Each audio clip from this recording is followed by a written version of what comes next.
ቅዱስ ሳዊሮስ ስለ ድንግል ማርያም ገና ልናገር ሳስብ እግዚአብሔርን ወደዚህ አትቅረብ ብሎ የተናገረው የእግዚአብሔር ቃል ትዝ ይለኛል።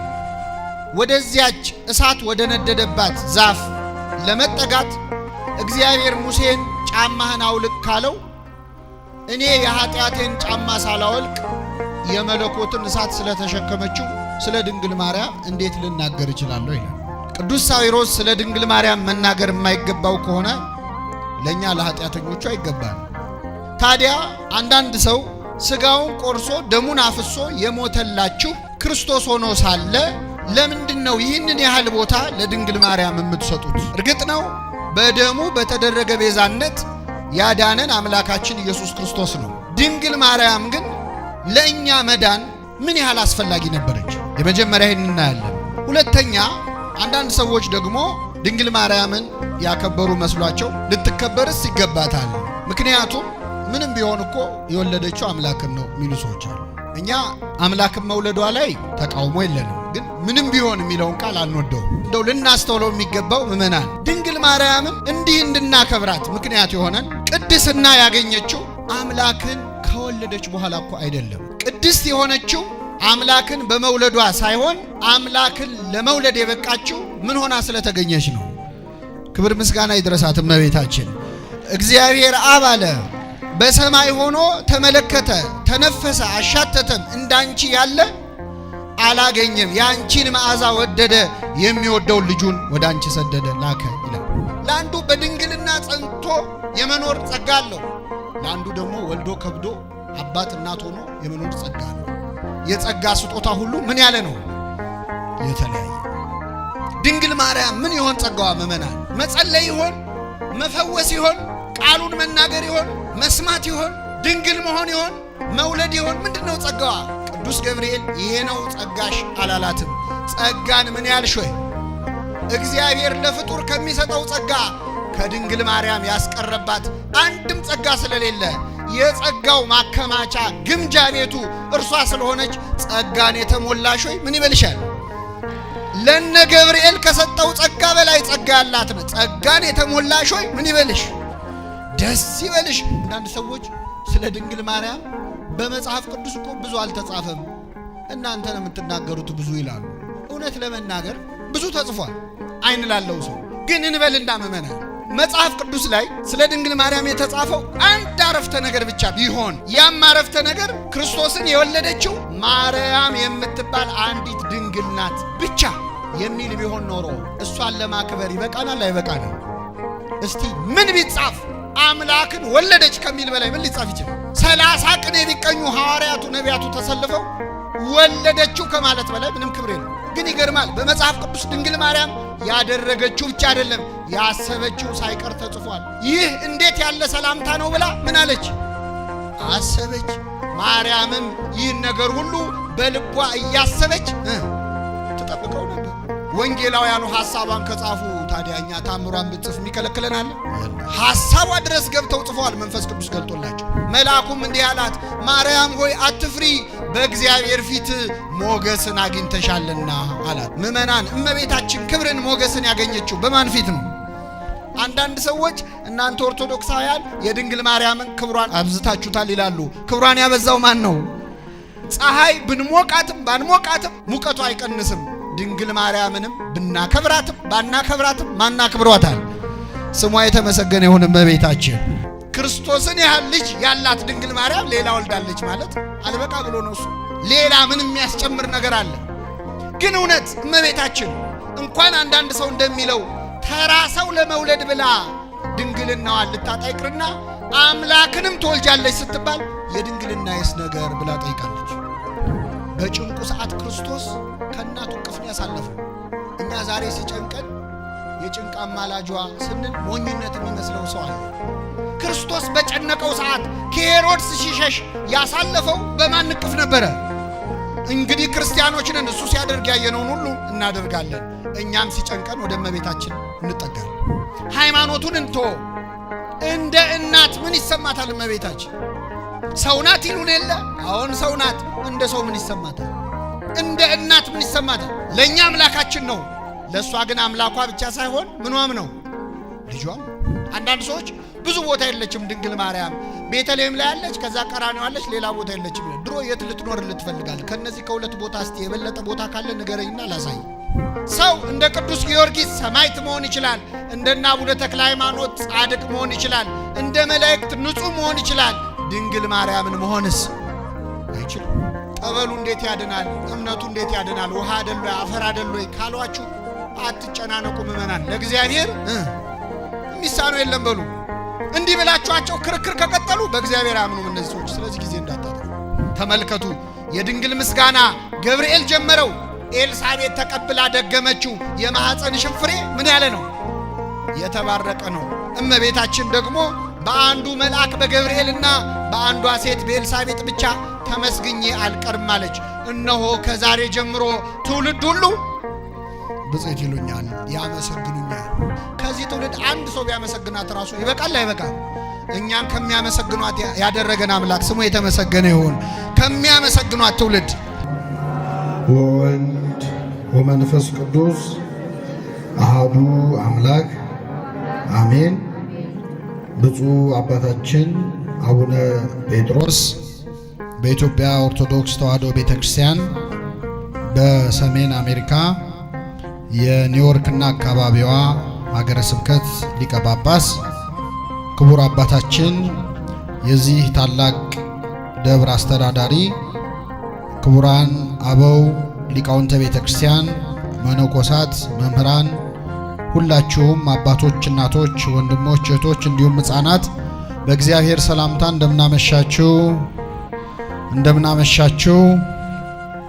አሜን። ምሕረት ቸርነቱን አብዝቶ በእድሜያችን ላይ የዛሬዋን ዕለት ይህችን ሰዓት ጨምሮ በቸርነቱ ቅዱስ ቃሉን እንድንሰማ ስሙን እየጠራን እንድናመሰግነው በቤቱ የሰበሰበን የአባቶቻችን አምላክ ልዑለ ባሕርይ እግዚአብሔር ስሙ የተመሰገነ ይሁን። እንኳን ለእናታችን ለእመቤታችን ለቅድስት ድንግል ማርያም የኅዳር ጽዮን ዓመታዊ ክብረ በዓል በሰላም አደረሳችሁ አደረሰን።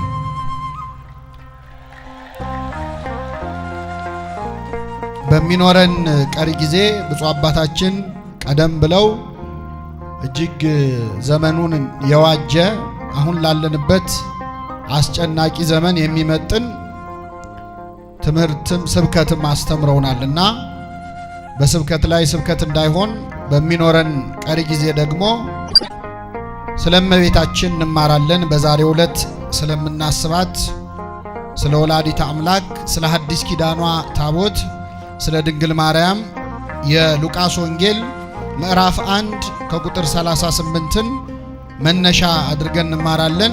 እግዚአብሔር አምላካችን በቸርነቱ እንዲያስተምረን እንዲመክረን ምስጢሩን ጥበቡን እንዲገልጥልን የእርሱ ቅዱስ ፈቃድ ይሁንልን። የትምህርታችን ርዕስ የሚሆነው እነሆኝ የጌታ ባሪያ እንደ ቃልህ ይሁንልኝ የሚል ይሆናል። ስለ ድንግል ማርያም ለማስተማር ገና ሳስብ ይላል ቅዱስ ሳዊሮስ ዘአንጾኪያ የተባለ የቤተክርስቲያናችን አባት ስለ ድንግል ማርያም ለማስተማር ገና ሳስብ አንድ የመጽሐፍ ቅዱስ ቃል በአይምሮዬ የመጣ ያስጨንቀኛል ይላል። ይህ ቃል ምንድነው?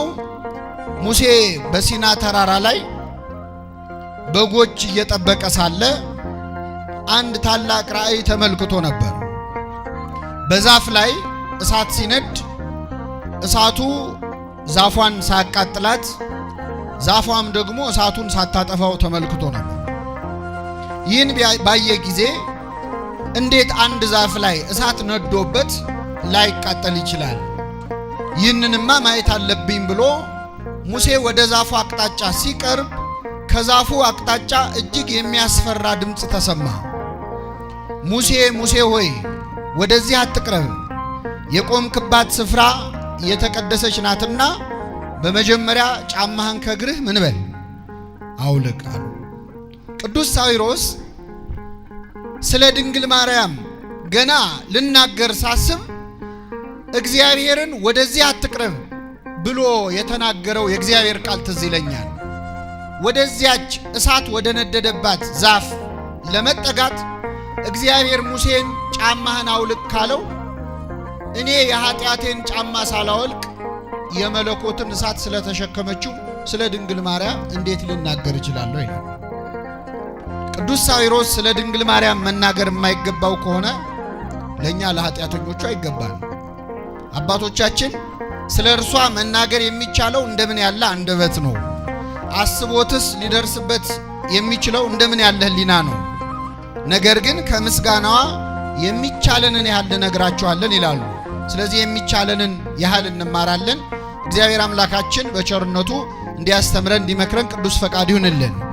ሁለት ቁም ነገሮችን በዛሬው ትምህርታችን እግዚአብሔር ቢወድ ቢፈቅድ ወደ ቤታችሁ ይዛችሁ እንድትሄዱ ሁለት ነጥቦችን ነው የምናየው።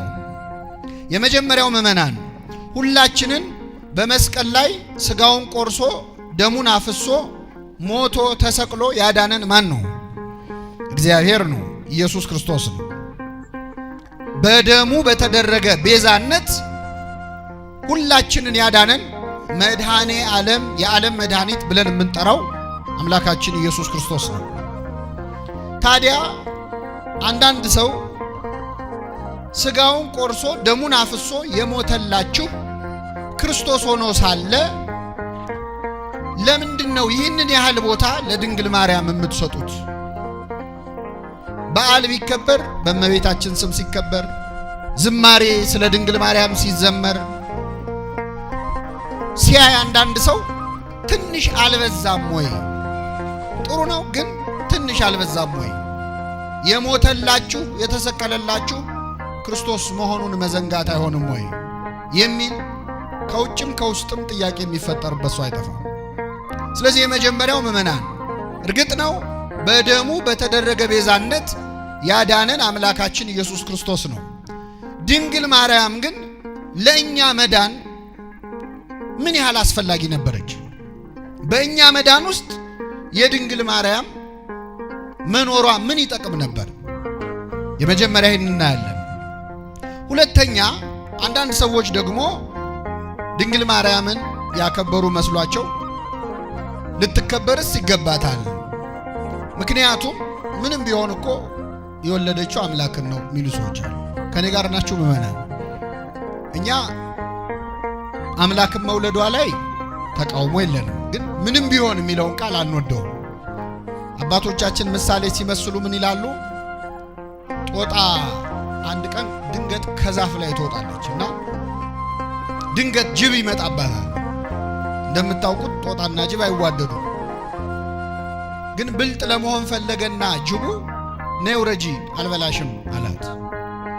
ጦጣዋ ምን አለች? አልበላሽም ምን አመጣው አለች። ወረጃ አይበቃም? በውስጡ ምን የማድረግ ሐሳብ ስላለ። ስለዚህ ምዕመናን ድንግል ማርያም ምንም ቢሆን አምላክን ወልደዋለች የሚሉ ሰዎች ምንም ቢሆንን ምን አመጣው?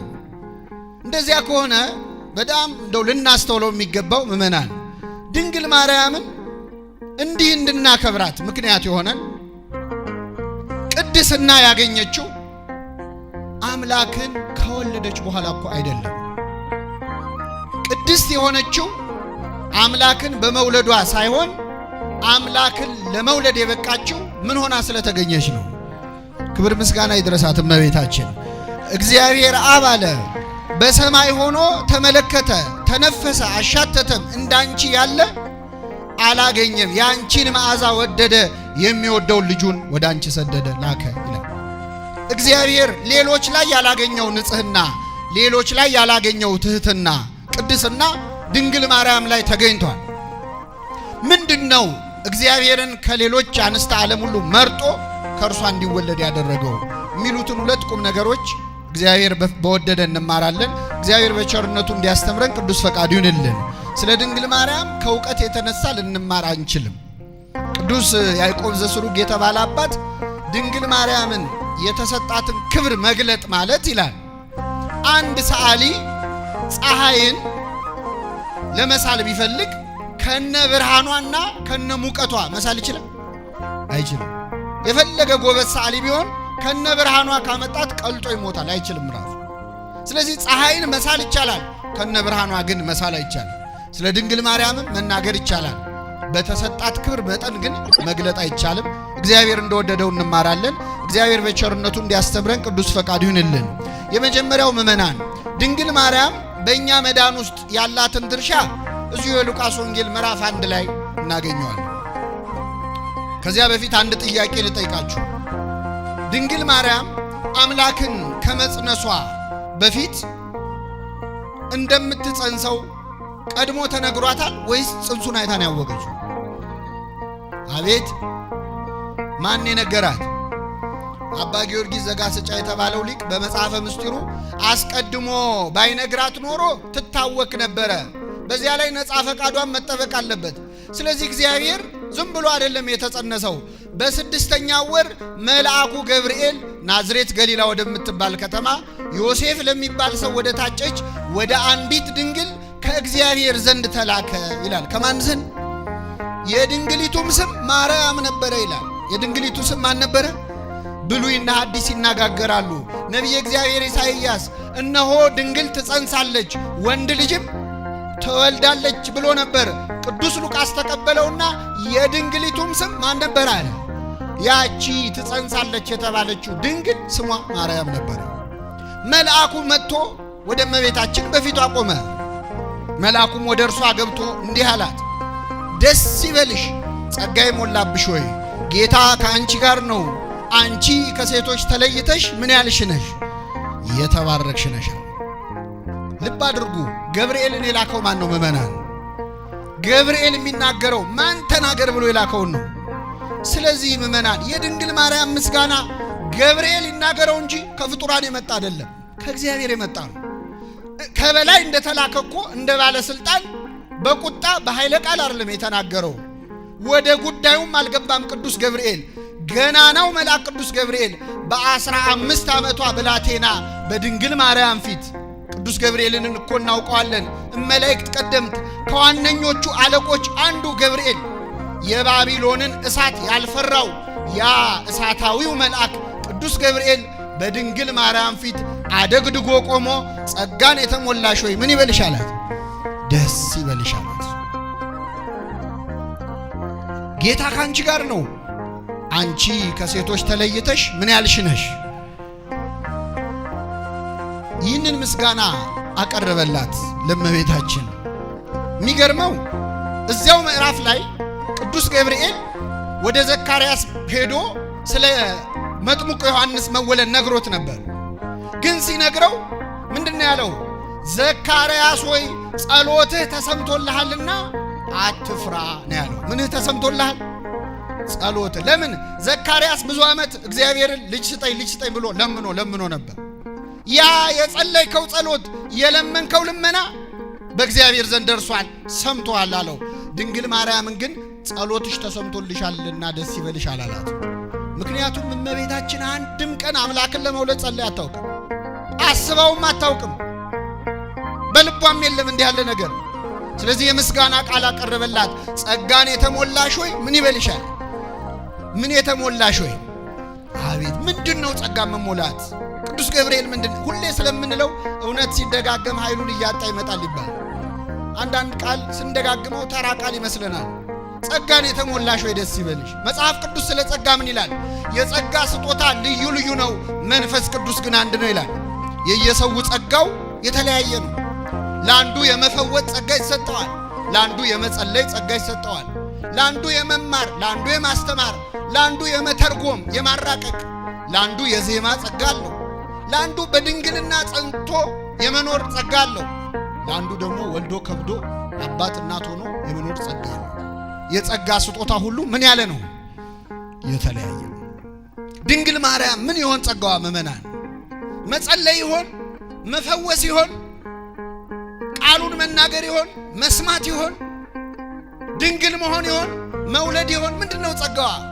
ቅዱስ ገብርኤል ይሄ ነው ጸጋሽ አላላትም። ጸጋን ምን ያልሽ ሆይ እግዚአብሔር ለፍጡር ከሚሰጠው ጸጋ ከድንግል ማርያም ያስቀረባት አንድም ጸጋ ስለሌለ የጸጋው ማከማቻ ግምጃ ቤቱ እርሷ ስለሆነች ጸጋን የተሞላሽ ሆይ ምን ይበልሻል? ደስ። ሌላው ቀርቶ በጸጋ ከራሱ ከቅዱስ ገብርኤልም ትበልጣለች እመቤታችን። ቅዳሴያችንን አልሰማችሁ? ለሚካኤል ምሕረት ተሰጠው ይላል ደራሲው። ለሚካኤል ምን ተሰጠው? ለገብርኤልስ ወብስራት ለገብርኤል ምን ተሰጠው? ለእመቤታችንስ ወሀብተ ሰማያት ለማርያም ድንግል የሰማይን ሀብት ሁሉ ለድንግል ማርያም ሰጣት ይላል። ክብር ምስጋና ይድረሳት እመቤታችን። ለነ ገብርኤል ከሰጠው ጸጋ በላይ ጸጋ ያላት ነው። ጸጋን የተሞላሽ ሆይ ምን ይበልሽ? ደስ ይበልሽ፣ ጌታ ከአንቺ ጋር ነው አለ። ማን ከአንቺ ጋር ነው? ገና እኮ አልጸነሰችም። ሳትጸንሰውም ለካ ጌታ ከሷ ጋር ነው። ለምን? በማህፀኗ ሳትጸንሰው በፊት በልቧ ጸንሳው ትኖር ነበር።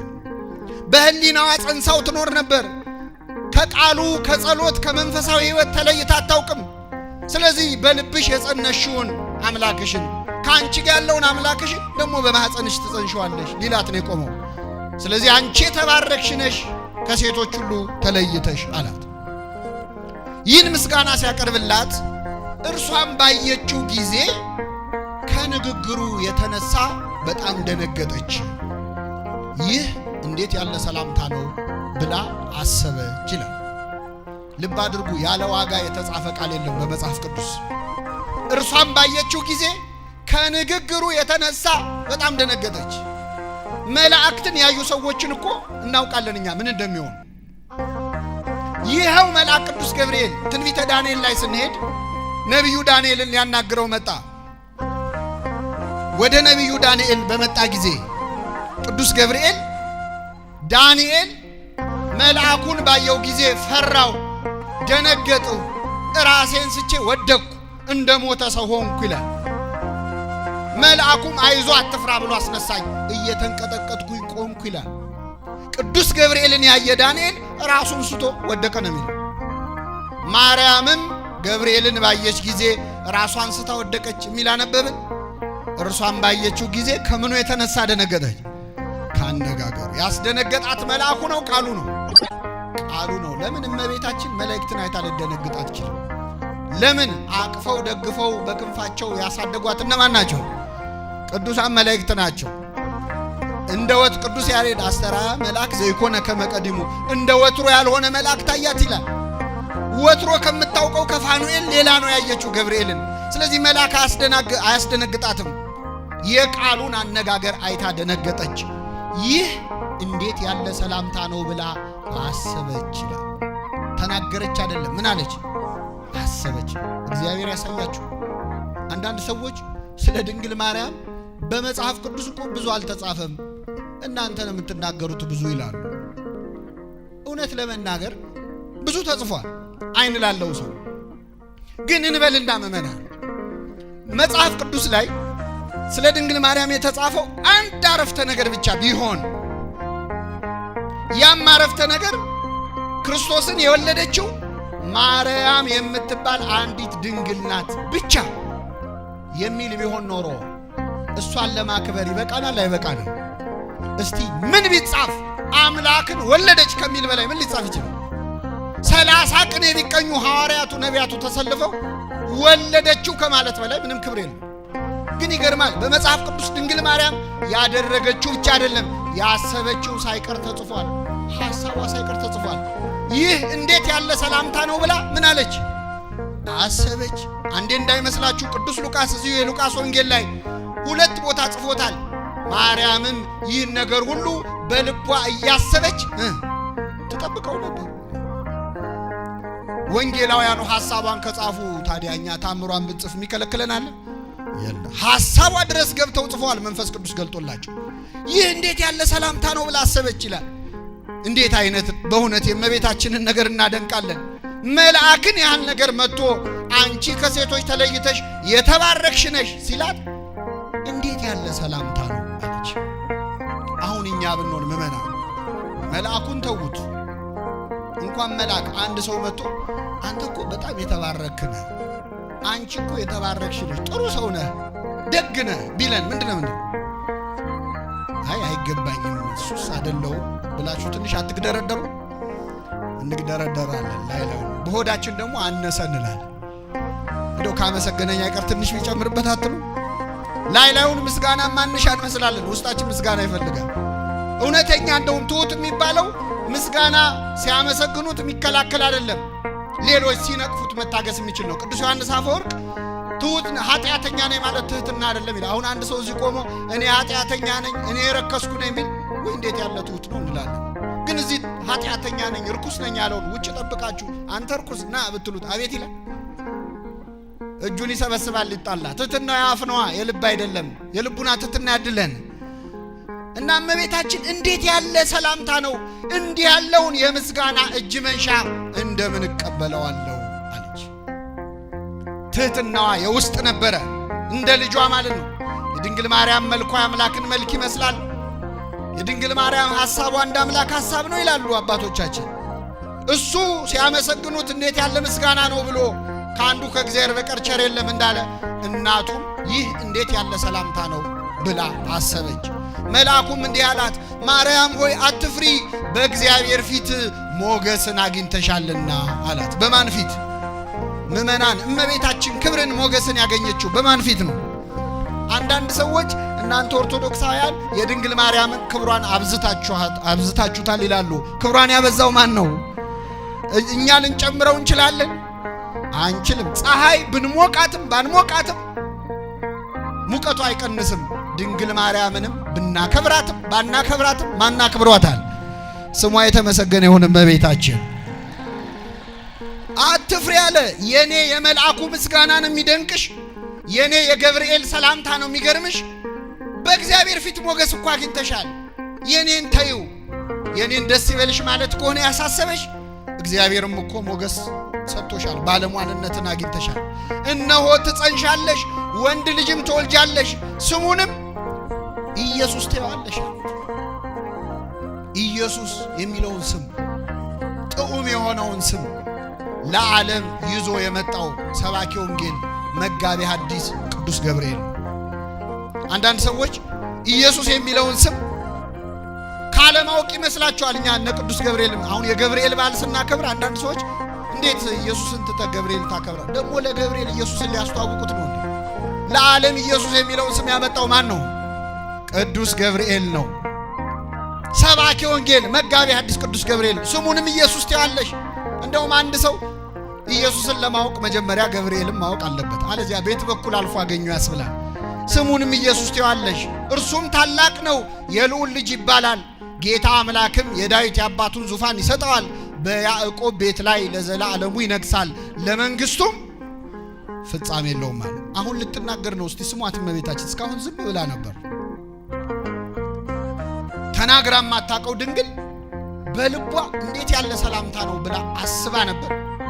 ልትናገር ጀመረች። የመጀመሪያ ንግግሯ ወንድ ስለማላውቅ ይህ እንዴት ይሆናል አለች። ማህባይቴ ረከብኮ ዘከመዝ ምስራተ፣ እንዲህ አይነቱን ዜና ኬት አመጣኸው? ምድር ያለ ዘር ልታበቅል ሴት ያለ ባል ልትወልድ እንዲህ ያለውን ዜና ኬት አመጣኸው ማለቷ ነው ይላል። ወንድ ስለማላውቅ እንዴት ይሆናል አለች። እንደ እመቤታችን ወንድ የሚባል ባይኗ አይታ አታውቅም እንዴ? ታውቃለች። ያሳደጓት ካህናት ወንዶች ናቸው። ቅዱስ ዮሴፍ ወንድ ነው። ወንድ ስለማላውቅ እንዴት ትላለች? ልታገባ ታጭታ የለ ወይ? እንዴት ነው ይላል ሰው። ይህም መጠየቅ አለባችሁ። አንዲት ሴት ልታገባ አንድ ወር የቀራት ሴት ወንድ ልጅ ትወልጃለሽ ተብሎ ሲነገራት ወንድ ስለማላውቅ እንዴት ይሆናል ትላለች? አትልም። የልጁ ስሙ ማን ነው ነው የምትለው? አመጋገቡ እንዴት ነው ነው የምትለው? እንደ ሶምሶን እናት። እመቤታችን ግን አግብቶ ወልዶ የመኖር ሐሳብ በልቧ ውስጥ አልነበር። መልአክ መጥቶ ልብ አድርጉ እየነገራት ያለው እኮ ተራ ሰው ትወልጃለሽ ብሎ አይደለም። የልዑል ልጅ ይባላል። ጌታ አምላክም የዳዊት የአባቱን ዙፋን ምን ይለዋል? በያዕቆብ ቤት ላይ ለዘላለሙ ይነግሳል። የዘላለም ንጉሥ ትወልጃለሽ ሲላት እንኳን ትንሽ ሐሳቧን አልቀየረችም። አንዲት ሴት አሁን በድንግልና ለመኖር ያሰበች ሴት ንጉሥ ትወልጃለሽ ስትባል እንደው ትንሽ ውሳኔዋን አታጤነው? አይ ንጉሡም ወልድ ከሆነማ መቼስ ትላለች። እመቤታችን ግን ትንሽ እንኳን ሐሳቧ አልተነካም። ወንድ ስለማላውቅ እንዴት ይሆናል አለች። እንኳን አንዳንድ ደፋር ሰዎች እንደሚሉት ድንግል ማርያም ብዙ ልጆች ወልዳለች የሚሉ ሰዎች አሉ። አልበቃት ብሎ ማለት ነው ክርስቶስን ያህል ልጅ ያላት ድንግል ማርያም ሌላ ወልዳለች ማለት አልበቃ ብሎ ነው። እሱ ሌላ ምን የሚያስጨምር ነገር አለ?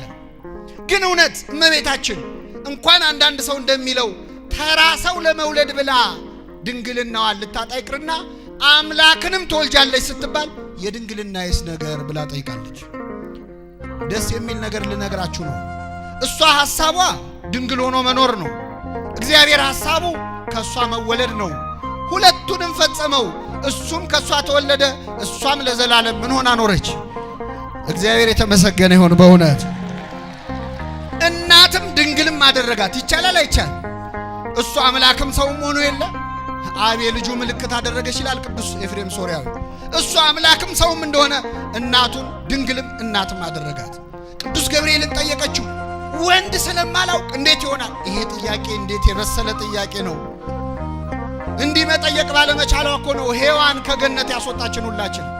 እመቤታችን ለገብርኤል የጠየቀቻቸውን ጥያቄዎች ሔዋን ለእባብ ብትጠይቀው ኖሮ የሰው ልጅ ከገነት አይወጣም። እንዴት ይሆናል? እንዴት ዕፀ በለስ ተበልቶ አምላክ ይኮናል? ምን ማለት ፈልገ ነው ብትል ኖሮ የሁሉ ችግር አይመጣም። አስጨነቀችው መልአኩን።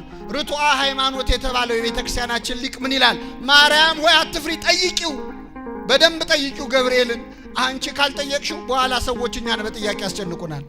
እንዴት ይሆናል የሚለውን በደንብ ጠይቂው። ቅዱስ ገብርኤል ጥያቄ መጣበት። የገብርኤልን ጠባይ እኮ እዚሁ ምዕራፍ ላይ አግኝተነዋል። ዘካርያስ ጋር ሄዶ ትወልዳለህ አለው። ሚስት ኤልሳቤጥ ትወልድልሃለች ሲለው እንዴት ይሆናል? እኔ እንደሚሆን በምን አውቃለሁ አለ። እንዴት በምን አውቃለሁ ትላለህ? እኔ እኮ በእግዚአብሔር ፊት የምቆመው ማን ነኝ? ምን ምልክት ትፈልጋለህ? እኔ ራሴ ምልክት አይደለም ወይ? ምን ማስረጃ አስጠየቀ? ካህን ሆነ ይህን ትላለህ? በል ይሄ እስኪፈጸም ድረስ ምን ትሆናለህ? ዲዳ ትሆናለህ ብሎ ልሳኑ ዘጋው። ተአምር አይደል የፈለግከው? የተዘጋ ማህፀን እንዴት ይከፈታል ካልክ ይኸው ልሳንህን ዘጋዋለሁ። ልሳን መልሶ ምን ይላል? ይከፈታል። ልሳን የሚዘጋ ማህፀን ይዘጋል፣ ልሳን የሚከፍት ማህፀንን ይከፍታል። ይኸው ማስረጃ ሰጠው።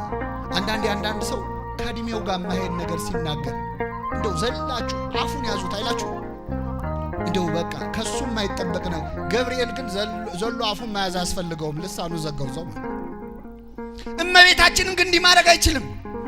ምክንያቱም ከዚያ በፊትም ከዚያም በኋላም ያለ ወንድ ዘር ጸንሳ የወለደች አንድም ሴት የለች። ገብርኤል መልስ ሰጠ። መንፈስ ቅዱስ ይጸልልሻል፣ የልዑል ኃይልም ያድርብሻል አለ። የሥላሴ ሥራ ባንቺ ይሰራል። መንፈስ ቅዱስ ብሎ መንፈስ ቅዱስን፣ ልዑል ብሎ አብን፣ ኃይል ብሎ ወልድን። የሥላሴ ሥራ ባንቺ ይሰራል። ካንቺ የሚወለደው ቅዱስ የእግዚአብሔር ልጅ ነው። እነሆ ዘመድሽ ኤልሳቤጥ ካረጀች በኋላ ምን ብላለች? ጸንሳለች። መካን ትባል ለነበረችው ይኸው 6 ወር ሆኗታል። ይህም ማስረጃ የሆነ ኤልሳቤጥ የጸነሰችው ከባሏ ነው። ድንግል ማርያምን ግን ትጸንሻለሽ የሚላት ያለ ባል ነው። ቅዱስ ገብርኤል ወዲህ ቢል ወዲያ ቢል ማስረጃ ሲያጣ ምን አለ? ለእግዚአብሔር የሚሳነው አይሻልም? ምን አስጨነቀው? ጠበሉ እንዴት ያድናል? እምነቱ እንዴት ያድናል? ውሃ አይደል ወይ አፈር አይደል ወይ ካሏችሁ አትጨናነቁ ምእመናን። ለእግዚአብሔር የሚሳነው የለም በሉ። እንዲህ ብላችኋቸው ክርክር ከቀጠሉ በእግዚአብሔር አምኑ እነዚህ ሰዎች። ስለዚህ ጊዜ እንዳታጠፉ። ልክ ለእግዚአብሔር የሚሳነው የለም ሲላት እመቤታችን ርዕስ ያደረግነውን ቃል ተናገረች። እነሆኝ የጌታ ባሪያ እንደ ቃልህ ይሁንልኝ። ልክ ይህንን ቃል ስትናገር እግዚአብሔር በብሩህ ደመና ተጭኖ መጥቶ በማህፀኗ አደረ። የሁላችንም ድህነት የዚያን ጊዜ ተጀመረ። ምእመናን እዚህ ላይ ነው የእመቤታችን በእኛ መዳን ውስጥ ድርሻ አላት የምንለው። መቼ እንደተጸነሰ ሰዎች ይረሱታል። እግዚአብሔር አምላክ ሰው የሆነው መቼ ነው? ገብርኤል መጥቶ ትጸንሻለሽ፣ ደስ ይበልሽ፣ ጸጋ ይሞላብሽ ወይ ሲላት ጸንሳለች? አልጸነሰችም? አልጸነሰችም። ወንድ ልጅ ትወልጃለሽ ሲላትስ ተጸንሷል? አልተጸነሰ። ዘመድሽ ኤልሳቤጥ ከጸነሰች ስንት ወር ሆናት? 6 ወር ሲል ተጸንሷል? ምንድነው የሚጠብቀው እግዚአብሔር ለመጸነስ? እነሆኝ የጌታ ባሪያ እንደ ቃልህ። ልክ ይህንን አረፍተ ነገር ተናግራ ስትፈጽም እግዚአብሔር ከሰማይ ወርዶ በእኛ መካከል ተገለጠ። የሁላችን ድህነት በድንግል ማርያም ማህፀን ውስጥ የዚያን ጊዜ ተጀመረ። ልብ አድርጉ ምእመናን፣ እመቤታችን እነሆኝ የጌታ ባሪያ እንደ ቃል ይሁንልኝ የሚለውን ቃል ሳትናገር ለአንድ ሰዓት ዝም ብትል ኖሮ የሁላችንም ድህነት ለአንድ ሰዓት ይዘገይ ነበር። ቆይ ብትል ትንሽ እንደውም አንዱ ሊቅ ሲኦል ያሉ ነፍሳት ገብርኤል ቆሞ ድንግል ማርያምን ሲያበስራት ቢያዩ ኖሮ ይላል እዚያው ሲኦል ውስጥ ሆነው እሺ በይ ያሉ ይጮሁ ነበር። የኛ መዳን የሚጀምረው ይሁንልኝ ብላ እሷ ስትቀበል። ምናልባት ለእመቤታችን ብዙ መብት የሰጠው ከመሰላችሁ ከሁለት ሰዎች ጋር ነጻጽሬ ልንገራችሁ። የመጀመሪያው ሙሴ ነው። እግዚአብሔር ለሙሴ ተገለጠለት። ሂድና ያገለግለኝ ዘንድ ሕዝቤን ልቀቅ ብለህ ለፈርዖን ተናገር አለው። ሙሴ 3 ጥያቄዎች ጠየቀ። ምእመናን ስንት ጥያቄዎች? የመጀመሪያው ጥያቄ ጌታ ሆይ ወደ ፈርዖን ሄጄ ሕዝቤን ልቀቅ ብለዋል እላለሁ፣ ግን ሄጄ ስነግራቸው ማን ላከህ ቢሉኝ ማን ልበላቸው? አንተ ማን ነህ? ጥሩ ጥያቄ ነው። ማን እንደላከው ሳያውቅ መላክ አይቻልም። ቅድም ብፁዕ አባታችን ሲሉ እንደሰማችሁት እግዚአብሔርን እያገለገሉ እግዚአብሔርን አለማወቅ ጥሩ አይደለም፣ አይቻልም። ስለዚህ ማን ቢሉኝ ማን ልበላቸው አለ። የአባቶቼ የአብርሃም የይስሐቅ የያዕቆብ አምላክ እኔ እግዚአብሔር ነኝ፣ ፊተኛውና ኋለኛው ያለና የነበረ ላከኝ በላቸው አለው። ከኔ ጋር ናችሁ ምእመናን? ተመለሰለት። ሁለተኛ ጠየቀ ሙሴ። ሄጄ ስነግራቸው ባያምኑኝስ አለ። ምን ባይሉኝስ? እግዚአብሔር ምን አለው? በእጅ ያስከው ምንድነው አለው? በትር ነው አለው። ጣለው አለው። ጣለው፣ በትሩ እባብ ሆነ። መልሰህ አንሳው አለው። አነሳው፣ በትር ሆነ። እጅህን ከጉያህ ክተት አለው። ከተተ፣ አወጣው፣ ለምጽ ሆነ። መልሰህ ክተተው አለው። ከተተው፣ ንጹህ ሆነ። ይሄ ነው መልሱ። ጥያቄው ምን ነበር? ምን ባይሉኝስ? ባያምኑኝስ? በትሩን የጣልከው አንተ ነህ፣ በትሩን እባብ ያረኩት ግን እኔ ነኝ። እጅህን የከተትከው አንተ ነህ፣ ለምጽ ያረኩትም ያነጻሁትም ለሕዝቡ ሄደ ንገራቸው፣ የማሳምናቸው እኔ ነኝ። አንተ ምን አስጨነቀ ማለት ነው። ሶስተኛ ጠየቀ ሙሴ። ጌታ ሆይ እሺ አንተ ታሳምናቸው ይሆናል፣ ግን እኔ እኮ ኮልታፋ ነኝ፣ አንደበቴ መናገር አልችልም። ለሱ ደግሞ ወንድምህን አሮንን አንደበት አድርጌ አብሬ ልክልሃለሁ አለው። ስንት ጥያቄ ተመለሰለት። በአራተኛው ሙሴ ምን አለ መሰላችሁ? ጌታ ሆይ ሌላ ሰው ፈልጋለሁ። አራተኛው ላይ ሌላ ሰው ፈልግ ሲል እግዚአብሔር ገስ አረ የባሰ ልንገራችሁ። መስፍኑ ጌዴዎን ደግሞ በመጽሐፈ መሳፍንት ላይ ቅዱስ ሚካኤል ተገለጠለት። ሂድና ሕዝቡን ነፃ አውጣ ብሎ እግዚአብሔር መርጦሃል አለው። ሲለው አንተ የእግዚአብሔር መልአክ መሆንህን በምን አውቃለሁ? ስለዚህ ከዚህ ጋር ቁምና ከእግዚአብሔር የተላክ መሆንህን እንዳውቅ መስዋዕት አቀርባለሁ። እሳት ከሰማይ ወርዳ መስዋዕቱን ከበላችሁ አንተ የእግዚአብሔር መልአክ መሆንህን ያን ያውቃለሁ። እስካቀርብ ድረስ መስዋዕቱን ከዚህ እንዳትላወሳለሁ ይላል። ማንን ነው አትላወስ የሚለው? ቅዱስ ሚካኤል የዋህን ልሽ ብሎ ቆመለት። መስዋዕቱ ቀረበ። እሳት ከሰማይ ወረደችና በላችሁ። በል ከእግዚአብሔር መላክህን አውቃል፣ ሕዝቡን ሂድና ነፃ አውጣ አለው። አንተ ከእግዚአብሔር መላክህን ሳወቅኩ እግዚአብሔር በእኔ አድሮ ሕዝቡን ነፃ እንደሚያወጣስ በምን አውቃለሁ? ስለዚህ የበግ ቆዳ የበግ ጸጉር ጸምር አምጥቼ መሬት ላይ አደርጋለሁ። እሱ ላይ ዝናብ ዘንቦ ሌላው ላይ ደረቅ ይሁን፣ ሌላው ላይ ደረቅ ሲሆን እሱ ላይ ይዝነብ። ያኔ እግዚአብሔር ሕዝቡን ነፃ እንደሚያወጣ አውቃለሁ አለ። ተደረገለት ይላል። ምእመናን እመቤታችን ያለ ወንድ ዘር አምላክን ትወልጃለሽ ተብሎ ሲነገራት እዚህ ጋር ዝናብ ይዝነብ እዚህ ጋር ደረቅ ይሁን ብላለች? እነሆኝ የጌታ ባሪያ እንደ ቃልህ ይሁንልኝ ብላ የሁላችንን መዳን አስጀመረች እመቤታችን። ይገርማችኋል። አንዱ ሊቅ ደግሞ ምን አለ? እግዚአብሔር ሰማይና ምድርን ፈጠረ አለ። ዓለም ሁሉ ጨለማ ነበረ። ጨለማውን ዓለም ብርሃን ሊያሳየው ወደደ እግዚአብሔር። በቃሉ እንዲህ ሲል ተናገረ፣ ብርሃን ይሁን አለ። በዓለም ላይ ምን ሆነ? ብርሃን ሆነ። ግን ብርሃን ያለው ዓለም ድጋሚ በኃጢአት ምክንያት ጨለመ።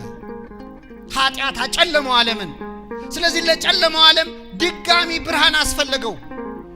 ለጨለማው ዓለም ያበራልን እውነተኛው ብርሃን ማን ነው? ክርስቶስ ነው። ክርስቶስ ነው። የመጀመሪያውን ብርሃን ዓለም ሲፈጠር ብርሃን ይሁን ብሎ ያበራው ማን ነበረ? እግዚአብሔር ነበር። ሁለተኛው ብርሃን ክርስቶስ መጥቶ እንዲያበራልን ይሁንልኝ ያለችው ማናት? እመቤታችን ናት። ድጋሚ ብርሃን አሳየችን እመብርሃን። አመስግኗት በእውነት ምእመናን። ስለዚህ እመቤታችን ይሁንልኝ ብላ በመቀበሏ ነፃ ፈቃዷ ለሰው ልጅ መዳን እጅግ አስፈላጊ ነበር። ነፃ ፈቃድ ብቻ ግን አይደለም ምእመናን።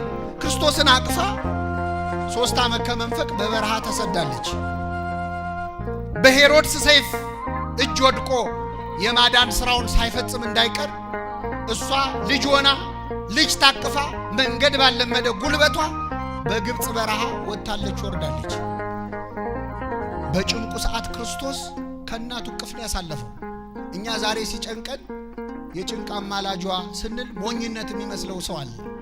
ክርስቶስ በጨነቀው ሰዓት ከሄሮድስ ሲሸሽ ያሳለፈው በማን እቅፍ ነበረ? እንግዲህ ክርስቲያኖች ነን። እሱ ሲያደርግ ያየነውን ሁሉ እናደርጋለን። እኛም ሲጨንቀን ወደ እመቤታችን እንጠጋለን። ከሁሉም ሰዓት ላለመውሰድ እመቤታችን ክርስቶስ ዓርብ ዕለት ሲሰቀልም ቆማ ተመልክታለች። አንዳንድ ሰዎች እሱ ተሰቀለ እንጂ ልጇ ሞተ እንጂ እሷ ምን ሆነች የሚሉ ሰዎች አሉ። እስቲ ልጠይቃችሁ ምእመናን፣ ሃይማኖቱን አንዴ እናቆየውና አንድ ልጅ ሆዱን እንኳን ሲቆርጠው የምትጨነቀው ማን ናት? መልሱልኝ። አንድ ልጅ 6666 ጊዜ ሲገረፍ ስታይስ እናት ምን ይሰማታል? ክርስቶስ እኮ የተገረፈው እኛ ለቡሄ በምናጮኸው ጅራፍ አይደለም።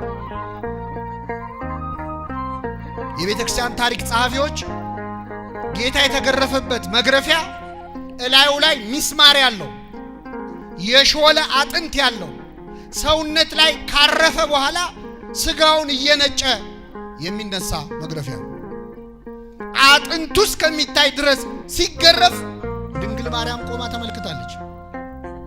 ሃይማኖቱን እንቶ እንደ እናት ምን ይሰማታል እመቤታችን? ሰው ናት ይሉን የለ? አሁን ሰው ናት። እንደ ሰው ምን ይሰማታል? እንደ እናት ምን ይሰማታል? ለኛ አምላካችን ነው። ለሷ ግን አምላኳ ብቻ ሳይሆን ምኗም ነው? ልጇ። እያንዳንዱ ቅዱስ ዮሐንስ ዘደማስቆ የተባለ ሊቅ ምን ይላል? ድንግል ማርያም ስትወልድ ምጥ አላማጠችም፣ ሳታምጥ ነው የወለደችው። ሳታምጥ የወለደችውን ልደት በመውለዷ ጊዜ ያመለጠችውን ምጥ ግን ይላል ዓርብ ዕለት አምጣዋለች። ስትወልድ ያላማጠችውን ምጥ ዓርብ ዕለት አምጣለች። ለምን? የክርስቶስ እያንዳንዱ ስቃዩ የሷም ስቃዋ ነበር። እያንዳንዱ ጅራፍ በሱ ጀርባ ሲያርፍ በሷም ልብ ውስጥ ሰይፍ ያልፍ ነበር። በነፍስሽ ሰይፍ ያልፋል የተባለ። ስለዚህ እመቤታችን ይሁንልኝ ብላ ያስጀመረችውን የሰው ልጅ መዳን በሰው ልጅ መዳን ላይ የነበራትን የነጻ ፈቃድ ድርሻ መስቀል ስር ድረስ ደርሳ። አንዳንድ ሰዎች ብዙ ቦታ የለችም ድንግል ማርያም ቤተልሔም ላይ ያለች፣ ከዛ ቀራንዮ አለች፣ ሌላ ቦታ የለችም። ድሮ የት ልትኖር ልትፈልጋለህ? ከነዚህ ከሁለት ቦታ እስቲ የበለጠ ቦታ ካለ ንገረኝና ላሳይ። ከቀራንዮና ከቤተልሔም የሚበልጥ ቦታ አለ? የለም። የመጣበትን ሲፈጽም ሁሉ ወላዲት አምላክ አብራው ነበረች። እዚያው መስቀል ስር እስኪያሰናብታት ድረስ አምጣ ተጨንቃ ነበር። አንዲት ሴት ካማጠች ቀጥሎ ልጅ ያስፈልጋል አይደል? እመቤታችን መስቀል ስር ስላማጠች ልጅ ሰጣት። እነኋት እናትህ እነሆ ምንሽ ልጅሽ ብሎ ሌላ ልጅ ሰጥቶ እስኪያሰናብታት ድረስ። እንደውም ሊቃውንተ ቤተ ክርስቲያን ሲጨፍንም ሲገልጥ ይላሉ። አንድ ሕፃን ልጅ ገና እንደተወለደ አይኑን ሲገልጥ መጀመሪያ የሚያየው ብዙ ጊዜ እናቱን ነው፣ አለዚያ ወይ አዋላጇን ወይ ሌላ ሰው ላይ ይችላል። ስንሞት ግን ከመሞታችን በፊት መጨረሻ ላይ ማንን አይተን እንደምንሞት የሚያውቀው እግዚአብሔር። በአደጋም በድንገትም የትም ልንሞት እንችላለን። ክርስቶስ ግን ሲጨፍንም ሲገልጥ ያያት ናት እመቤታችን። ወደዚች ምድርም ሲመጣ መጀመሪያ የተመለከታት ነፍሱን ከመስጠቱ በፊት እነኋት እናትህ እነሆ ልጅሽ አለ። አባቶይ ነፍሴን በእጅ አደራ ሰጣለሁ ብሎ ሰጠ። ስለዚህ እመቤታችን በእኛ መዳን ድርሻ አላት የላትም? እግዚአብሔር ይህን በሁላችን ልቡና ጽላት ይጻፍልን። ሁለተኛው ምእመናን ድንግል ማርያም ቅድስት የሆነችው አምላክን መውለዷ ታይቶ ቅድስትን በላት መቼስ ወልደው የለ ወይ ተብሎ አይደለም። አምላክን ለመውለድ ያበቃት ንጽሕት ቅድስት ሆና በመገኘቷ። ስለዚህ ብዙ ሊቃውንት በተለይ ሶርያውያን አበው እነ ቅዱስ ያዕቆብ ዘስሩግ እነ ቅዱስ ኤፍሬም ሶርያዊ ብዙ ብለውበታል። እመቤታችን እግዚአብሔርን የማረከ ቅድስና አላት። ከዚያ ሁሉ ግን እኔ ትህትናዋን ብቻ ልንገራችሁና አበቃለሁ። እመቤታችን ማንንም የማይመስል ወደር የሌለው ትህትና ነው ያላት። ትህት ነበረች በብዙ መንገድ። ከንግግሯ ልጀምር። ገብርኤል መጥቶ ሲያበስራት ምንድን ያለችው? እነሆኝ የጌታ ባሪያ እንደ ቃልህ መልሱልኝ። የጌታ ምኑ አለች? ገብርኤል መጥቶ የጌታ ምን ትሆኛለሽ ነው ያላት። እናት ባሪያ ትሆኛለሽ አላላት። እመቤታችን ባሪያው ብላ ራሷን ጠራች። እናት ትሆኛለሽ የተባለ አንዳንድ ሰዎች እኮ የጊዜ ጉዳይ ነው እንጂ እኮ እኛም በዛ ዘመን ብንኖር እኮ ጌታም ልንወልደው እንችል ነበር የሚሉ ደፋሮች አሉ። እመቤታችን ግን አንቺ ነሽ ድንግሊቱ እያላት እነሆኝ የጌታ እናቱ ማለት አልደፈረች። ባሪያው አለች። አንዴ እንዳይመስላችሁ ከጸነሰችም በኋላ ስትጸልይ ምን አለች? ነፍሴ እግዚአብሔርን ታከብረዋለች፣ መንፈሴም በመድኃኒቴ በእግዚአብሔር የባሪያቱን መዋረድ አይቷል። በትህትና የምትናገር ተራራ ናት እመቤታችን። እግዚአብሔር ባሪያው ስትሆን እናቱ አደረጋት። እንዛ ዓመቱ እሞረሰያ ይላል ቅዱስ ያሬድ። እግዚአብሔር ባሪያው ስትሆን እናቱ አደረጋት። እሷ ደግሞ እናቱ ስትሆን ራሷን ባሪያ ብላ ጠራች። ከዚያስ በዚያም ወራት ተነስታ ማርያም ወደ ተራራማው ወደ ኤፍሬም ሀገር ወደ ይሁዳ ከተማ ፈጥና ወጣች። ወደ ዘካርያስ ቤት ገብታ ኤልሳቤጥን ተሳለመቻት ይላል። ከኔ ጋር ናችሁ ምእመናን? እመቤታችን አምላክን በማህፀኗ ይዛ ዘመድ ለመጠየቅ ወጣች። እንኳን አምላክን መጽነስ ቀርቶ አንዲት ሴት ሎተሪ ቢደርሳት ዘመድ ትጠይቃለች? ድሮ የጠየቀችው ነው የሚቆጫት አይደል? ትንሽ እኛ እኮ ክብራችን ሲጨምር አንችልም። ትንሽ ደሞዙ ሲጨምር ሰው ሰላምታው ይቀንሳል። ከሰው ጋር ያለው ግንኙነት ይበላሻል። እመቤታችን የተሰጣ ክብር ከዚያ በፊት ለማንም ተሰጥቶ ማቅ ሊሰጥም የማይችል ነው። ሰው እንደ ቅዱስ ጊዮርጊስ ሰማዕት መሆን ይችላል። እንደና አቡነ ተክለ ሃይማኖት ጻድቅ መሆን ይችላል። እንደ መላእክት ንጹሕ መሆን ይችላል። ድንግል ማርያምን መሆንስ አይችልም። እግዚአብሔር ድጋሚ አይወለድም። አንዴ ለማንም የማይሰጥ ክብር ነው የተሰጣት። ይህን እያወቀች ግን ዘመን ልጠይቅ ወጣች። ወደ ተራራማው ወደ ይሁዳ ከተማ ወጣች። ተራራማ ሲል አንድ ተራራ አይደለም፣ ብዙ ተራሮችን ብቻዋን ወጣች እመቤታችን። ተራራ ሳትል ይከብዳል ሳትል ሄደች። ተራራ የትዕቢት ምሳሌ ነው። ወደኛ ወደ ትዕቢተኞቹ ልባችን ወደ አበጠው ወደ ክፉዎቹ ወላዲት አምላክ ወደ ሁላችን ቤት ትምጣልን። በተራራማው በኤፍሬም ሀገር እግዚአብሔር ያሳያችሁ 130 ኪሎ ሜትር ነው ከገሊላ ናዝሬት እስከ አይነ ከርም ድረስ ብቻዋን አጃቢ ሳትፈልግ ተነስታ ወጣች። ፈጥና ወጣች። አፍጣኒ ተረድኤት አይደለች፣ ፈጣን ደመና አይደለች። አካሄዷም የእመቤትነት አይደለም። ፈጥና ወጣች። ወደ ዘካርያስ ቤት ገብታ ኤልሳቤጥን ተሳለመቻት። አምላክን በማህፀኗ ይዛ የነቢዩን እናት ተሳለመች። ፀሐይን በማህፀኗ ይዛ የጨረቃውን እናት ተሳለመች። ፈጣሪን በማህፀኗ ይዛ የፍጡሩን እናት ተሳለመች፣ አጎነበሰች።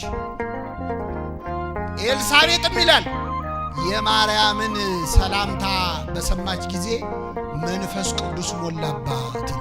እመቤታችን ወደ ሁላችን ቤት ትምጣልን። እሷ ስትመጣ በቤቱ ምን ይሞላል? መንፈስ ቅዱስ።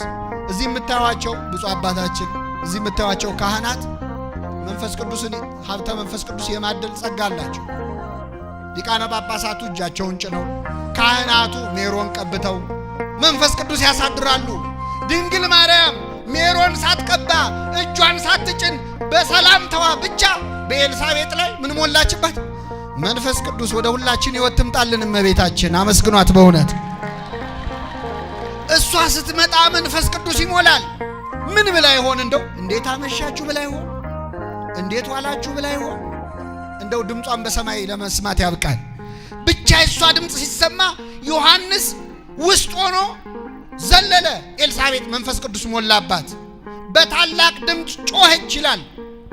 ተመልከቱ አሁን መንፈስ ቅዱስ ሲሞላበት ሰው ምን እንደሚል፣ አንቺ የተባረክሽ ነሽ፣ የማህፀንሽን ፍሬ የተባረከ ነው አለች። አንድ ሰው መንፈስ ቅዱስ ሲሞላበት ውዳሴ ማርያም ነው የሚጮኸው። አንቺ የተባረክሽ ነሽ፣ የማህፀንሽን ፍሬ ቡሩክ ነው አለች። ቅድም እኮ ገብርኤል ሲናገር ሰምተናል። አንቺ ከሴቶች ተለይተሽ ምን ያልሽ ነሽ ብሏል ገብርኤል። ኤልሳቤጥ ጨመረችበት፣ የማህፀንሽን ፍሬ የተባረከ ነው፣ የተባረከ ነው።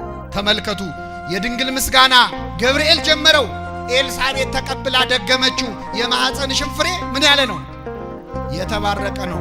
እመቤታችን ደግሞ በአንዱ መልአክ በገብርኤልና በአንዷ ሴት በኤልሳቤጥ ብቻ ተመስግኜ አልቀርም አለች። እነሆ ከዛሬ ጀምሮ ትውልድ ሁሉ ብፅዕት ይሉኛል፣ ያመሰግኑኛል። ከኔ ጋር ናችሁ ምእመናን? ትውልድ ሁሉ ምን ይሉኛል አለች? ያመስግኑኛል አለችም። ምን ይሉኛል? ትንቢት ነው የተናገረችው። መመስገን ፈልጋ አይደለም። ትንቢት ማለት መጻያቱንና ኃላፊያቱን ማየት ነው። ወደፊትም ወደ ኋላም ያሉ ነቢያት እመቤታችን አሁን እንደምናመሰግናት በኤልሳቤጥ ቤት ቆማ ታያትና ከዛሬ ጀምሮ ትውልድ ሁሉ ምን ይሉኛል? ምእመናን ደስ ይበላችሁ፣ እልልታችሁን፣ ዝማሬያችሁን። ይህንን እልልታ ኤልሳቤጥ ቤት ቆማ ማን አይታዋለች? እመቤታችን አይታዋለች፣ ተመልክታለች። ስትዘምሩ አይታለች። የተቆመውን ማህሌት፣ የተወደሰውን ውዳሴ አይታለች። ትውልድ ሁሉ ብፅዕት ይሉኛል አለች። ግን ደግሞ ትውልድ ሁሉ ብፅዕት ይሉኛል አለች። አሁን የማያመሰግኗት ሰዎች አሉ የሉ? አሉ። ታዲያ እንዴት ነው ካላችሁ ትውልድ ሁሉ አለች እንጂ ሰው ሁሉ ብላለች አላለች። ኤቭሪ ጄኔሬሽን ነው ያለችው፣ ትውልድ ሁሉ ነው ያለችው። ከዚህ ትውልድ አንድ ሰው ቢያመሰግናት ራሱ ይበቃል አይበቃም? እኛን ከሚያመሰግኗት ያደረገን አምላክ ስሙ የተመሰገነ ይሁን። ከሚያመሰግኗት ትውልድ እና ኤልሳቤጥ አንቺ ከሴቶች ተለይተሽ የተባረክሽ ነሽ፣ የማህፀንሽን ፍሬ እግዚአብሔር ያሳያችሁ። ዛሬ አባታችን ሆይ ብለን እመቤታችን ሆይ እንላለን። አንዳንድ ሰው ፈጣሪና ፍጡርና አብራችሁ ታመሰግናላችሁ ይላል። ከኤልሳቤጥ ነው ያየነው። ለኤልሳቤጥ ደግሞ መንፈስ ቅዱስ አሳያት። አንቺ የተባረክሽ ነሽ፣ የማህፀንሽን ፍሬ የተባረከ። የካህን ሚስት አይደለች፣ ጸሎት ታውቃለች። አንቺ የተባረክሽ፣ የማህፀንሽን ፍሬ የተባረከ ነው። የጌታዬ እናት ወደ እኔ ትመጣ ዘንድ እኔ ማን ነኝ? የሰላምታሽ ድምፅ በጆሮዬ በገባ ጊዜ ጽንሱ በማህፀኔ በደስታ ምን አለ? ዘለለች። ዛሬ ታቦተ ጽዮንን ነው የምናስበው ምእመናን። የጌታዬ እናት ወደ እኔ ትመጣ ዘንድ እንዴት ይሆናል የሚለው ቃል ድንግል ማርያም እውነተኛ የሐዲስ ኪዳን ታቦት መሆኗን ያሳያል። ብዙ ነገር መንገር ሳያስፈልገን ቅድም ብፁዕ አባታችን ያነሱት መጽሐፈ ሳሙኤል ላይ ምዕራፍ 6 ላይ 4 አስገራሚ ቃላት ተጽፈው እናገኛለን። የመጀመሪያው ምዕመናን ነቢየ እግዚአብሔር ዳዊት ታቦተ ጽዮን ወደ አንተ ልትመጣ ነው የሚል ዜና ደረሰው። የእግዚአብሔር ታቦት ወደ ዳዊት ከተማ ወደ መናገሻው ልትመጣ ነው ተባለ። ዳዊትም ይላል ታቦቷ ልትመጣ እንደሆነ ሲያውቅ የእግዚአብሔር ታቦት እንዴት ወደ እኔ ይመጣል አለ ይላል። እስቲ በሉ የእግዚአብሔር ታቦት እንዴት ወደ እኔ አለ። ፈራ። ታቦት ቤት ሊመጣ ነው ቢባል አትፈሩ? ፈራ ዳዊት። እንዴት የእግዚአብሔር ታቦት ወደ እኔ ይመጣል አለ። ግን የእግዚአብሔር ፈቃድ ነበር። ካህናቱ ታቦቱን ይዘው መጡ ወደ ዳዊት ከተማ። ዳዊት እንዴት የእግዚአብሔር ታቦት ወደ እኔ ይመጣል ብሎ እንዳልፈራ ሁሉ ልክ ታቦቱን ሲያይ ፍርሃቱ ለቀቀውና ደስ ብሎት በታቦቱ ፊት እየዘለለ ይዘምር ነበር ይላል። 2 ነጥብ። ታቦቱ ሊመጣ ነው ሲባል ፈራ። ታቦቱን ሲያይ ግን በታቦቱ ፊት ምን አለ? ዘለለ። ሚስቱ ሜልኮል እስክትንቀው ድረስ፣ በአሽሙር እስክትናገረው ድረስ፣ እርቃኑን ጣለ እስክትለው ድረስ እየዘለለ አመሰገነ። 3ኛው የእግዚአብሔር ታቦትን ካህናት አክብረው ተሸክመው ሲሄዱ ድንገት በሬደ ነበረ። ሕዝብ በሰው ላይ፣ ሰው በሰው ላይ መጋፋት ጀመረ። ድንገት በግፊያው መሃል ታቦቱ ሊወድቅ ደረሰ። ሊወድቅ ሲል አይኔ እያየማ ታቦቱ ሲወድቅ ዝም ብያ ላይም ብሎ ኦዛ የተባለ ሰው ሄዶ የእግዚአብሔርን ታቦት በእጁ ያዘው፣ ደገፈው። መንካት የሌለበትን ታቦት ስለነካ በዚያ ስፍራ ተቀሰፈና ሞተ።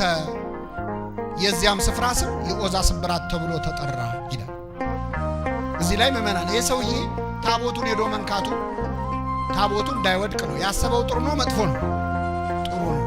ታዲያ ጥሩ ባሰበ እግዚአብሔር ክፉ መለሰለም ማለት ነው? አይደለም። ሐሳብ ጥሩ ቢሆንም ግን ስርዓቱን መጠበቅ አለበት። አንዳንድ ሰው ዋናው ኢንቴንሽኑ ነው ብሎ ሊዳፈር ይሞክራል። ለኢንቴንሽን ሰማይ ቤት ልትሸለም ትችላለህ። ምድር ላይ ግን ታቦቱን መዳፈር አይገባም። ተቀሰፈና ሞተ። የመጨረሻው ምእመናን የእግዚአብሔር ታቦት በጌት ሰው በአቢዳራ ቤት 3 ወር ያህል ቆየች ይላል። ስንት ወር? 3 ወር። እግዚአብሔርም የአቢዳራን ቤት ባረከው ይላል። አሁን ወደ ኤልሳቤጥ ቤት ልመልሳችሁ ምእመናን። ዳዊት ታቦቱን ወደ አንተ ሊመጣ ነው ሲባል ምን አለ? የእግዚአብሔር ታቦት እንዴት ወደ እኔ ይመጣል አለ። እመቤታችን ምን አለች? ኤልሳቤጥ ምን አለች? ስለ እመቤታችን የጌታዬ እናት ወደ እኔ ትመጣ ዘንድ እንዴት ይሆንልኛል? ዳዊት ለታቦት ያለውን ኤልሳቤጥ ለእመቤታችን ደገመችው። አማናዊት የአዲስ ኪዳን ታቦት ማናት ምእመናን? እመቤታችን ናት። ዳዊት ታቦቱን ሲያይ በታቦቱ ፊት ምን አለ? ዘለለ።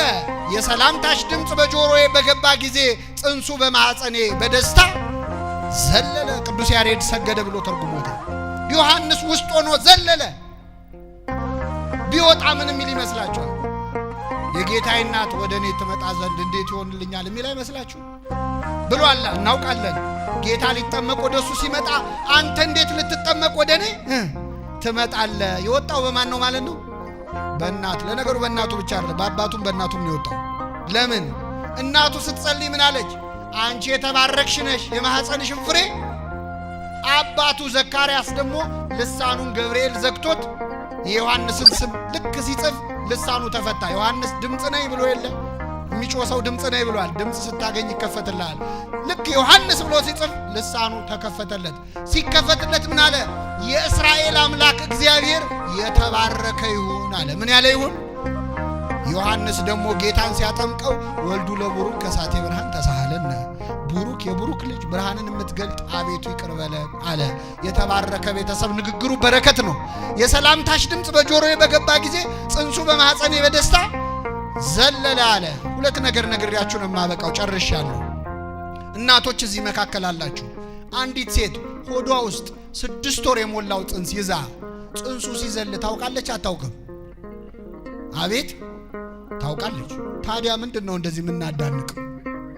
ማንኛው ኃጢአተኛም ሴት ብትሆን ጽንሱ ሲዘል ይታወቃል። ልብ አድርጉ። ግን ጽንሱ በደስታ ይዝለል በሐዘን ይዝለል ታውቃለች? የትኛው አልትራሳውንድ ነው ዛሬ ልጅሽ ደስ ብሎታል የሚለው? ኤልሳቤጥ እኮ ዘለል አይደለም ያለችው። የሰላምታሽ ድምፅ በጆሮዬ በገባ ጊዜ ጽንሱ በማኅፀኔ በምን ዘለለ? በደስታ ዘለለ ያለችው። ሌላው እመቤታችን ታቦት መሆኗ ታቦቱን ሳይገባው የነካ ዖዛ ተቀሰፈ ይላል። እመቤታችንንም ሐዋርያት ሊቀብሩ ይዘዋት ሲሄዱ ታውፋንያ የሚባል ደፋር ሰው መጥቶ ስጋዋን አቃጥላለሁ ብሎ እጁን ሲያነሳ ምን አለ? ተቀሰፈ። የመጨረሻው የእግዚአብሔር ታቦት በጌት ሰው በአቢዳራ ቤት ስንት ወር ቆየች? 3 ወር ቆየች። ማርያምም በዘካርያስና በኤልሳቤጥ ቤት ስንት ወር ቆየች ይላል? 3 ወር ቆየች። እዚህ ላይ ምእመናን እመቤታችን ወደ ኤልሳቤጥ ቤት ስትመጣ ኤልሳቤጥ የስንት ወር ጽንስ ይዛ ነበረ? አቤት ስንት ወር ቆየች እመቤታችን? አጠቃላይ ሲደመር እንደው መውለጃዋ ሲደርስ ጥላት የምትሄደው እንደው እንደ ክፉ የቤት ሰራተኛ ጨክና አባት ይሆን እንዴ? አይደለም። ታቦት ስለሆነች ነው ምእመናን፣ አማናዊት ታቦት ስለሆነች ነው። አንዲት ሴት በምትታረስ ጊዜ ወደ ምኩራቡ፣ ወደ መቅደሱ፣ ወደ ድንኳኑ አትቀርብም። አማናዊቷ ታቦት ድንግል ማርያም ናት። ኤልሳቤጥ ቤት ነች። ኤልሳቤጥ ልትታረስ በደረሰች ሰዓት ግን ኤልሳቤጥ ከቤቷ ወዴትም ልትሄድ ስለማትችል እመቤታችን ከኤልሳቤጥ ቤት ወጣች። አማናዊት ታቦት ወላዲተ አምላክ በረከቷን ታሳድርብን፣ የሰማነውን በልቡናችን ያሳድርብን።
ነው።